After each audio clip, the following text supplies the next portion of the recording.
আজকে আমি বানাবো আম পোড়ার শরবত। তার জন্য বাবা আমাকে গাছ থেকে আম পেড়ে দিচ্ছে। এবারে আমাদের গাছে বেশি আম হয়নি, অল্প কটা হয়েছে। তার মধ্যে আমি বাবাকে বলেছি বলে বাবা আমাকে কটা আম পেড়ে দিচ্ছে। আমি সব কটা আম গড়িয়ে নিয়ে আমি চলে গেলাম। আমি সব কটা করবো না, আমি 3টে আম আমি পুড়াবো। আমগুলোকে ভালো করে আমি ধুয়ে নেবো প্রথমে, যাতে তার কষ্টটা বেরিয়ে যায়। তারপর আমি উনানটা ধরিয়ে নেবো। আমি যদিও উনান ধরাতে পারি না, অনেক কষ্টে আমি উনান ধরিয়েছি। এবার আমি উনানটা ভালো করে দেখো আমার ধরানো হয়ে গেছে। তারপর আমগুলোর গায়ে আমি একটু তেল মাখিয়ে নেবো, যাতে এটা ফেটে না যায় আর ভেতরটা যেন ভালো করে পুড়ে যায়, নরম হয়ে যায়। আমার দেখো আমের গায়ে তেল মাখানো কমপ্লিট হয়ে গেছে। এবার আমি আস্তে আস্তে আমগুলোকে পুড়িয়ে নেবো। তার জন্য আমি আগুনে দেবো আমগুলো। আগুনে আমি 3টে আম দিয়ে দিয়েছি। আমার পুরানো হয়ে গেছে, ভালো করে পুড়ে গেছে। দেখো তোমরা একটুখানি কালো কালো হয়ে গেছে। তারপর সেটাকে আমি ভালো করে ধুয়ে নেবো।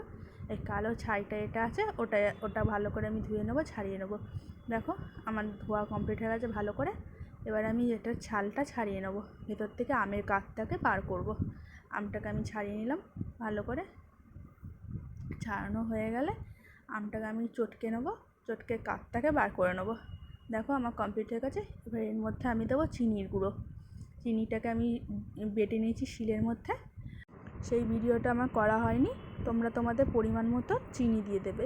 গোটা চিনি দিতে পারো, কিন্তু গোটা চিনি দিলে একটু গলতে টাইম লাগে, ওই জন্য শিলে একটু পেস্ট করে দেবে বা মিক্সিতে পেস্ট করে দেবে। তাহলে দেখবে তাড়াতাড়ি গলে যাচ্ছে আর খেতেও টেস্টি লাগছে। আর তার মধ্যে আমি চিনির গুঁড়ো দেওয়া হয়ে গেলে এবার একটু স্বাদ মতো আমি দিয়েছি 2.5 চামচ মতো বিট লবণ। দেখো আমি একটু বিট লবণ দিয়েছি। এরপর আমি দেবো সাদা লবণও একটু দেবো। সাদা লবণ দিয়েছি হাফ চা চামচ দিয়ে এবার এটাকে ভালো করে নেড়ে নেবো। আমি গোলমরিচ দিতে ভুলে গেছিলাম। তোমরা গোলমরিচও দেবে। গোলমরিচ দিলে কী হয়, স্বাদটা আরও সুস্বাদু হয়ে যায়। এখানে আমি পরিমাণ মতন গোলমরিচ দিয়েছি, তোমরা তোমাদের পরিমাণ মতো গোলমরিচ দিও। গোলমরিচ দেওয়া হয়ে গেলে সেটা ভালো করে নেড়ে নেবে। দেখো এটা যাতে কোনো একদিকে যাতে ডলা না পেকে থাকে ভালো করে, সেই জন্য আমি হাতার পেছন দিয়ে এটা মিক্সড করে নিচ্ছি। ভালো করে এদিক ওদিক করে মিক্সড করে নিয়েছি। মিক্সড করে নেওয়ার পরে দেখো কত সুন্দর একটা পেস্ট হয়েছে, আর দেখতেও কত সুন্দর লাগছে। দেখো আমি তোমাদের বোঝানোর জন্য আমি হাতার সাহায্যে ওপরে তুলে দেখালাম। দেখো কত সুন্দর দেখতে হয়েছে। এবার এটাকে আমি গ্লাসে ডেকোরেশন করব। তার জন্য আমি একটু চাট মশলা নিয়ে নিয়েছি, সাথে একটু গ্লাসের ওপরটা লেবু দিয়ে দিয়েছি। লেবু দেওয়া হয়ে গেলে দেখো এটা আমি সুন্দর করে ডিজাইন করে নিয়েছি দুটো গ্লাসে। এবার আমি সেই মিক্সারটা আম পান্নার আমি গ্লাসে দেবো পরিমাণ মতো। দেখো দুটো গ্লাসে আমি দিয়ে দেবো আম পান্নাটা। দেওয়া হয়ে গেলে আমি তার মধ্যে ঠান্ডা জল দেবো। তোমরা চাইলে আইসও দিতে পারো, আমার কাছে আইস ছিল না বলে আমি এর মধ্যে ঠান্ডা জল দিয়েছি।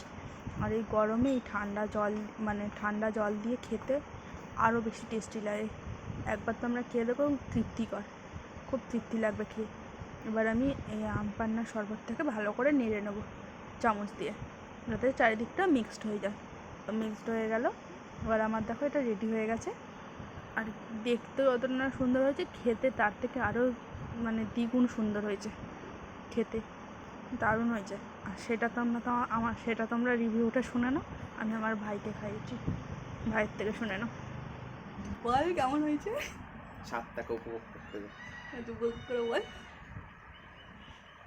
ফাটাফাটি। টক হয়েছে, মিষ্টি হয়েছে। টক মিষ্টি বলতে পারিস। পুরো আমটাই টক ছিল। ওখান থেকে এরকম আনাটা অনেক ভালো ব্যাপার। ভিডিওটা ভালো লাগলে সাবস্ক্রাইব করে দিও। টাটা।